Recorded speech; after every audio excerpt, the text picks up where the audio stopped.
med Nordic Summit of Species, det er at samle civilsamfundet på tværs af de nordiske lande. Forskellige foreninger og organisationer, som arbejder med biodiversitet på måske lidt anderledes og kreative måder. Vi er samlet omkring 150 personer her, og som er kommet fra 11 forskellige nationer. Det er primært fra de nordiske lande, men der er sågar kommet folk hele vejen fra Australien og Canada for at være med. We've come to share knowledge exchange and facilitate workshops.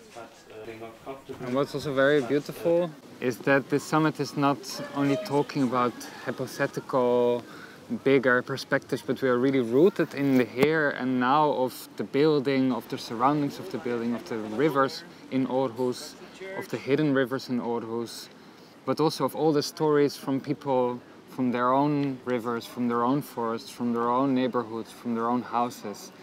And you really feel that all these places can find the shared place here together at the summit.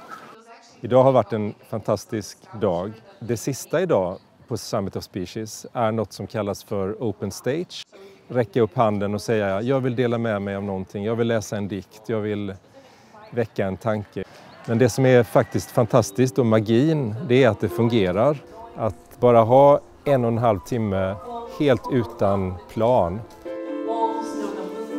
Jeg har en oplevelse af, at vi alle sammen er en del af den samme folkelige bevægelse på tværs af de nordiske lande, som får sin energi fra det sted, der hedder, vi orker ikke at sidde og vente på, at politikerne kommer op i gear og løser biodiversitetskrisen. Vi har alle sammen fundet vores egne kreative, fantasifulde måder at sætte biodiversiteten, naturen og arterne på dagsordenen. De er her endnu. Vi vil ikke miste flere.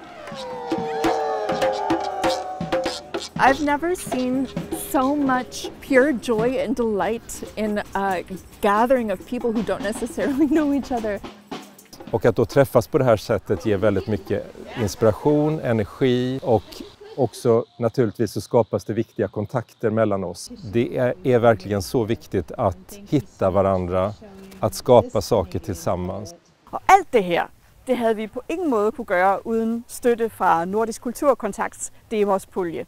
Det har været fuldstændig altafgørende for, at vi har kunnet det her, for at vi kunne hjælpe folk med deres rejseomkostninger, indkvartering, for at kunne finansiere hele programmet og al den organisering, der har skulle til for at gøre det her muligt. Så vi er virkelig glade for den støtte, vi har fået fra Demos.